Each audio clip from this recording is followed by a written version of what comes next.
শেখ হাসিনা সাবেক প্রধানমন্ত্রী নিজ পরিবারের অন্যান্য সদস্যদের মালিকানায় ঢাকা শহরের রাজুকের এখতিয়ারাধীন এলাকায় বাড়ি বা ফ্ল্যাট বা আবাসনের সুবিধা থাকার পরও তা হলফনামায় গোপন করে পূর্বাচল নতুন শহর প্রকল্পের অতি গুরুত্বপূর্ণ কূটনৈতিক এলাকায় একটি 10 কাঠার প্লট বরাদ্দের ক্ষেত্রে ঢাকা ইমপ্রুভমেন্ট ট্রাস্ট রুলস 1969-এর বিধি 4, 5, 6, 9 এবং 13A1C এর বিধান লঙ্ঘন করা হয়েছে মর্মে অনুসন্ধানকালে প্রাথমিকভাবে প্রমাণিত হয়েছে। জনাব শেখ হাসিনা পাবলিক সার্ভেন্ট হিসাবে বহাল থাকাকালে তার উপর অর্পিত ক্ষমতার অপব্যবহার করে অপরাধজনক বিশ্বাসভঙ্গপূর্বক তার মাধ্যমে প্রকল্পের বরাদ্দ বিষয়ক দায়িত্বপ্রাপ্ত গৃহায়ন ও গণপূর্ত মন্ত্রণালয়, রাজধানী উন্নয়ন কর্তৃপক্ষ এর সংশ্লিষ্ট গণকর্মচারীগণকে প্রভাবিত করে পরস্পর যোগ সাজশে নিজেরা লাভবান হয়ে ও অন্যকে লাভবান করার উদ্দেশ্যে বর্ণিত পূর্বাচল আবাসন প্রকল্পের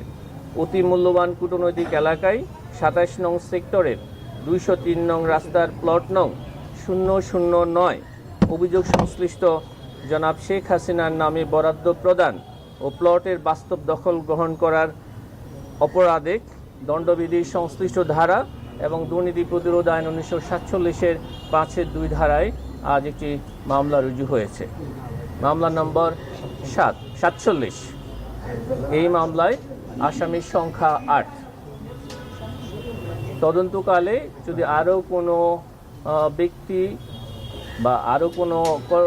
ব্যক্তি বা কর্মকর্তা কর্মচারীর সংশ্লিষ্টতা পাওয়া যায় তাহলে তাদেরকেও এই মামলায় অন্তর্ভুক্ত করা হবে। অভিযোগ সংশ্লিষ্ট জনাব সজীব আহমেদ ওয়াজেদ জয়, পিতা ডক্টর M.A. ওয়াজেদ, নিজ পরিবারের অন্যান্য সদস্যদের মালিকানায় ঢাকা শহরে রাজুকের এখতিয়ারাধীন এলাকায় বাড়ি বা ফ্ল্যাট বা আবাসন সুবিধা থাকার পরও তা হলফনামায় গোপন করে পূর্বাচল নতুন শহর প্রকল্পের অতি গুরুত্বপূর্ণ কূটনৈতিক এলাকায় একটি 10 কাঠার প্লট বরাদ্দের ক্ষেত্রে ডিআইটি রুলসের বিধি 4, 5, 6, 9 এবং 13A1C এর বিধান লঙ্ঘন করা হয়েছে মর্মে অনুসন্ধানকালে প্রাথমিকভাবে প্রমাণিত হয়েছে। তার মাতা অভিযোগ সংশ্লিষ্ট জনাব শেখ হাসিনা সাবেক প্রধানমন্ত্রী সর্বোচ্চ পদাধিকারী ও পাবলিক সার্ভেন্ট হিসাবে বহাল থাকাকালে তার উপর অর্পিত ক্ষমতার অপব্যবহার করে অপরাধজনক বিশ্বাসভঙ্গ পূর্বক তার মাধ্যমে প্রকল্পের বরাদ্দ বিষয়ক দায়িত্বপ্রাপ্ত গৃহায়ন ও গণপূর্ত মন্ত্রণালয়, রাজধানী উন্নয়ন কর্তৃপক্ষ এর সংশ্লিষ্ট গণকর্মচারীগণকে প্রভাবিত করে পরস্পর যোগ সাজশে নিজেরা লাভবান হয়ে এবং অন্যকে লাভবান করার উদ্দেশ্যে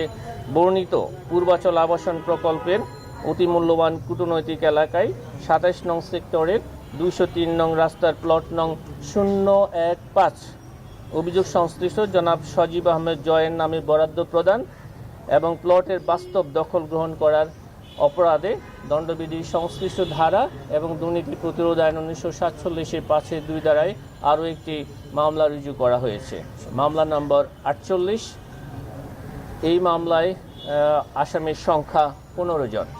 আজ আমাদের ঠাকুরগাঁও জেলায় আমাদের যে সমন্বিত জেলা কার্যালয় রয়েছে সেই ঠাকুরগাঁও জেলা কার্যালয়ের পরিচালনায়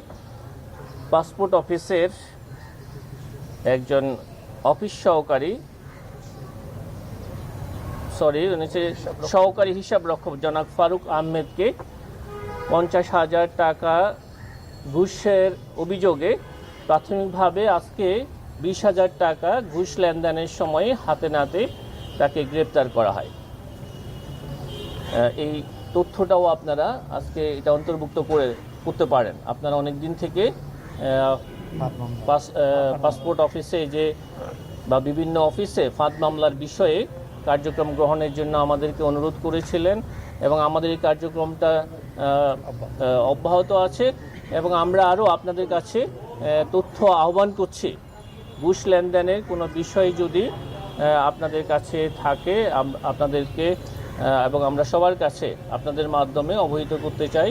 যে কোনো সরকারি দপ্তরে ঘুষ লেনদেনের কোনো বিষয় থাকলে সেটা যেন আমাদের সংশ্লিষ্ট জেলা কার্যালয় অথবা আমাদের প্রধান কার্যালয়ের সাথে যদি আপনারা যোগাযোগ করেন, তাহলে আমরা এই ফাঁদ মামলার মাধ্যমে ঘুষসহ হাতে নাতে ধরার কার্যক্রমটা আমরা আরও পরিচালনা করব। আজকের এই সমন্বিত জেলা কার্যালয় ঠাকুরগাঁয়ে যে ফাঁদ মামলা পরিচালনা করা হয়েছে, এটি বর্তমান পুনর্গঠিত কমিশনের প্রথম ফাঁদ মামলা।